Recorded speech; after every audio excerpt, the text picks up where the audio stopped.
Jai Hind students, this video for class 10th, lesson number 3, Culture Heritage of India, Sculpture and Architecture. In previous video, we have collected the information regarding about the pillar inscription. In this video, we will start from the pillar at Sarnath. Sarnath का जो pillar है वो बहुत ही world famous है, पूरे भारत के अंदर वो फेमस है. The pillar at Sarnath, the four face of lion in four direction, जो हमारा नेशनल एम्बलम है, भारत का राष्ट्रीय चिन्ह है, that is the four face of lion. You all of you know that, and that pillar it is found from the Sarnath, that is the pillar at Sarnath. So Sarnath it is the preaching place of lord Buddha. Buddha भगवान का जो सारनाथ जो place था, एक preaching मतलब वहां पे वो उपदेश देते थे, और ये सारे उपदेशों को अशोक राजा ने पिलर के ऊपर, स्टोन के ऊपर उसको कार्विंग करके, उसको ब्राह्मी स्क्रिप्ट में उसको लिख के उसको पब्लिश किए थे, जिसकी वजह से उसको ज्यादा से ज्यादा लोग उसका अवेयरनेस हो और बुद्ध धर्म का प्रचार हो सके. So the Lord Buddha that is the preaching place of the Sarnath. और ये जो नेशनल एम्बलम है हमारा, दैट इज द सारनाथ जो पिलर है, फोर फेस ऑफ लायन, और उसके नीचे एक धर्म चक्र है, एंड धर्म चक्र is a symbol. Now it is a symbol of the progress. धर्म चक्र जो जिसके अंदर 24 स्पोक्स है, धर्म चक्र जिसको आज हम अशोक चक्र कहते हैं, जो हमारे नेशनल फ्लैग के सेंटर में है, दैट इज द अशोक चक्र, और 24 उसके अंदर स्पोक्स होते हैं. और वहां पे कुछ एनिमल्स भी कार्व्ड आउट किए गए हैं, एलिफेंट, हॉर्सेस, बुलॉक. ये धर्म चक्र जो है उसके नीचे ये एलिफेंट, ये जो एनिमल्स है, एलिफेंट जो है वो एक शक्ति का प्रतीक है, जो बुलॉक जो है वो मेहनत का प्रतीक है, और जो हॉर्स है वो स्पीड का प्रतीक है, and lion is the symbol of the bravery, वो एक बहादुरी का प्रतीक है. तो ऐसे जो एनिमल्स को कलेक्ट करके बनाया गया ये अशोक चक्र, ये जो हम जो स्तंभ कहते हैं, जो हमारा जो राष्ट्रीय स्तंभ जो है, इज द नेशनल एम्बलम, और उसके अंदर आया हुआ ये अशोक चक्र, जो आज हमारे रिपब्लिक ऑफ इंडिया का ये जो है नेशनल फ्लैग के अंदर इसका एक बहुत ही बड़ा एक विशेष महत्व है. ये राष्ट्रीय चिन्ह और ये हमारे राष्ट्र प्रतीक है.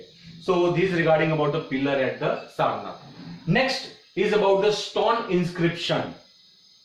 The religious king, that is the Ashok, by the order of the king Ashok, Ashoka has adopted the religion of Buddha.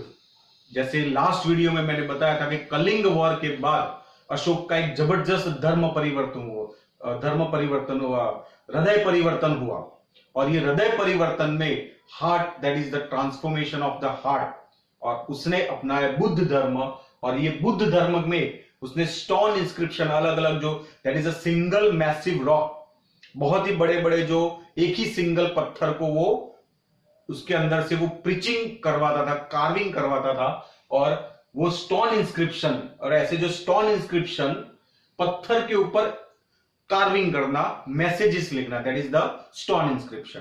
Pillar inscription मतलब पिलर के ऊपर मैसेजेस जो है वो या तो ब्राह्मी स्क्रिप्ट में या तो बुद्ध भगवान के बारे में जो भी लिखा है, that is in pillar inscription.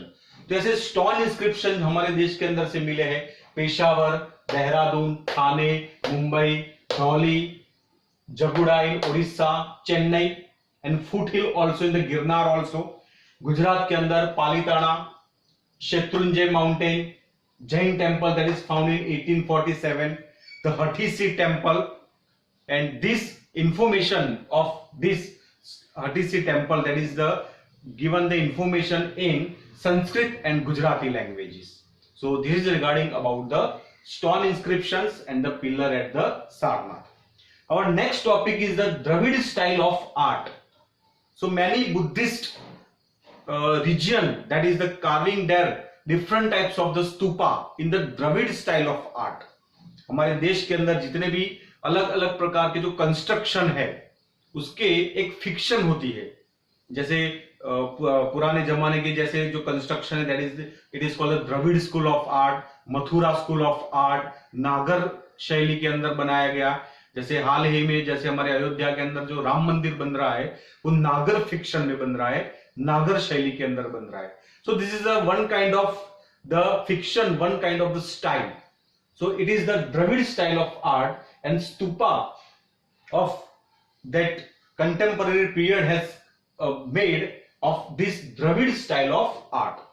In the south के अंदर जो नदियां है कृष्णा एंड गोदावरी, और ये कृष्णा और गोदावरी का जो आजू बाजू का रीजन्स है वहां पे सातवाहन किंग्स रूल करते थे, ruled over by the Satavahana Kings. Satavahana एक डायनेस्टी है और सातवाहन डायनेस्टी के जो राजा है वहां पे रूल ओवर करते थे, और वहां पे उन्होंने एक स्तूपास बनाए थे, Buddhist stupa in the semi circle oval shape, in the bell shape. So this is the it is the Dravidian style of school of art से ये बनाए गए थे। फॉर एग्जाम्पल उसके अंदर बहुत ही जो फेमस है Nagarjunakonda and the Amaravati, these are the two, that is the architecture, it is the best specimen of Dravidian school of art. Exam में क्वेश्चन आएगा द्रविडियन स्कूल ऑफ आर्ट के बेस्ट स्पेसिमेन कौन से है, तो that is the Nagarjunakonda and the Amaravati. And it is also during by the Chola dynasty of Dravidian style of the art and architecture has been flourished in our country. So it is about the Satavahan kings dynasty and about the Chola dynasty. Chola is also one kind of the dynasty कि उसके अंदर अलग अलग प्रकार के जो राजा हो गए अलग अलग नाम के, चोला डायनेस्टी के, चोला वंश के। So this is the information regarding about the Dravidian style of art. Next is about the art of Gupta period. Gupta period भी जिसको हम कहते हैं, द आर्ट ऑफ द गुप्त पीरियड। जो मौर्यन जो वंश था हमारे देश का, जैसे अशोक राजा जो था वो मौर्य वंश से बिलोंग करता था। चंद्रगुप्त मौर्य ने मौर्य डायनेस्टी एस्टेब्लिशमेंट की, उसका बेटा बिंदुसार और उसका बेटा अशोक। और अशोक के बाद धीरे धीरे मौर्य डायनेस्टी धीरे धीरे डिक्लाइन हुई, धीरे धीरे खत्म हुई। And then after the Gupta dynasty, एक भारत की एक बहुत ही बड़ी एक जो डायनेस्टी है गुप्त डायनेस्टी, जिसको एस्टैब्लिशमेंट किया था एक गुप्त वंश के राजा ने। और उस डायनेस्टी के अंदर बहुत सारे प्रतापी राजा हो गए, जैसे एक चंद्रगुप्त सेकंड जिसको हम कहानियों के अंदर वीर विक्रम के नाम से जानते हैं, that is the Chandragupta second in the Gupta dynasty. बहुत सारे स्टूडेंट कंफ्यूज होते हैं Chandragupta Maurya and Chandragupta, this is the two are the different dynasty and the different Kings.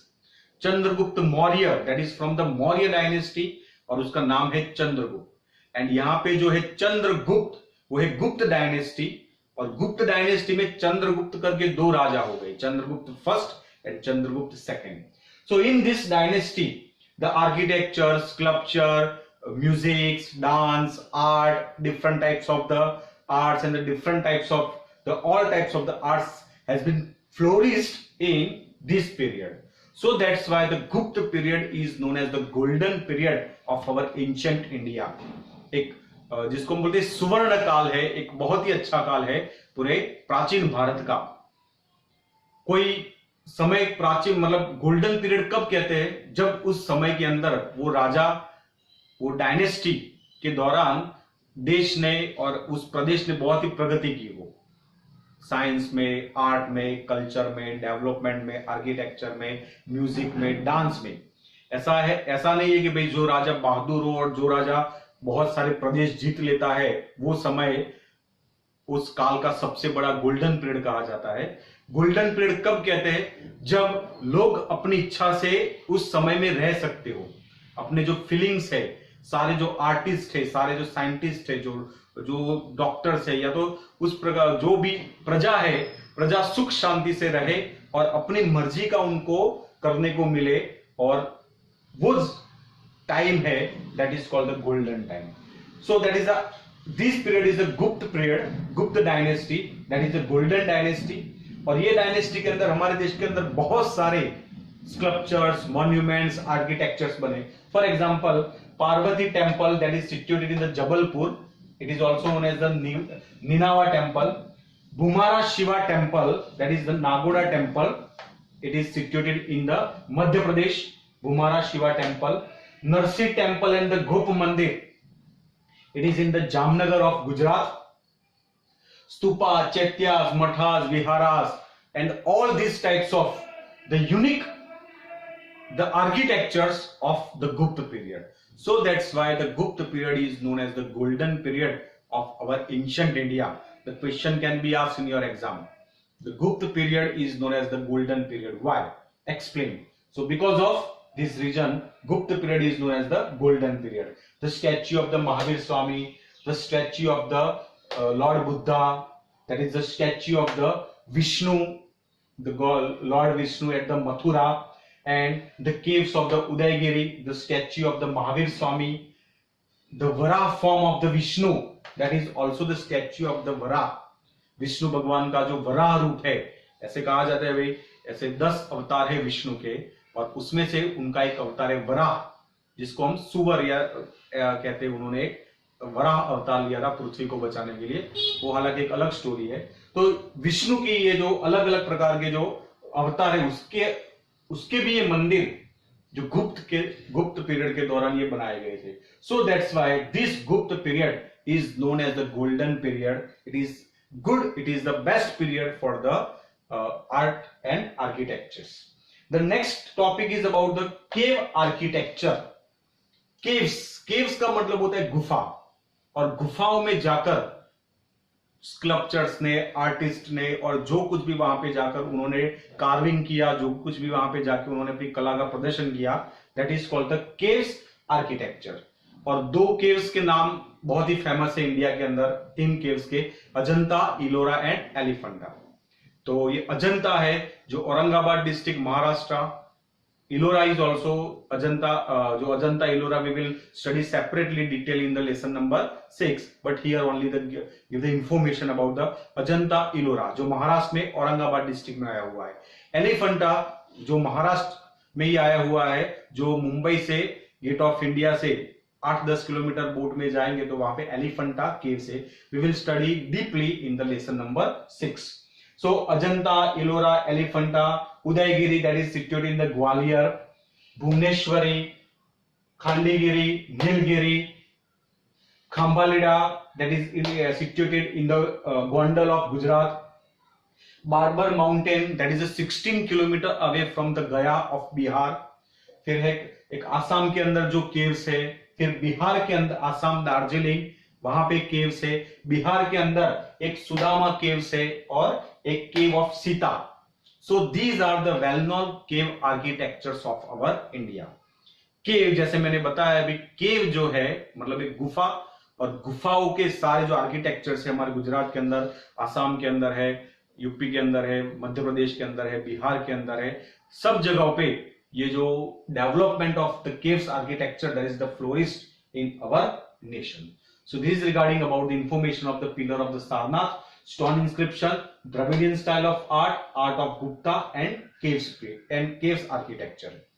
So this lesson is very important for the objective point of view, minute information from through line to line. ये lesson मैं आपको suggest करता हूं कि ये lesson है वो आप टेक्स्ट बुक की लाइन टू लाइन अच्छी तरीके से रीड करें, अंडरलाइन करें, because it is very minute information. बहुत सारी छोटी छोटी इंफॉर्मेशन है, नाम है, केव्स के नाम है, आर्किटेक्चर्स के नाम है, स्टेट्स के नाम है, उस प्रदेश के नाम है। तो बहुत ही ये जो इंफॉर्मेशन है वो आपको ये लेसन में से आपको कलेक्ट करनी पड़ेगी। So this regarding about this lesson. In the next video we will study about the caves of Gujarat. Caves architecture में हमने यहाँ पे शॉर्ट में इंफॉर्मेशन पढ़ा कि कौन कौन से केव्स है, वो कहां पे भारत के अंदर फेमस है। In next video we will study the separately the caves architecture specially of the Gujarat. जय हिंद।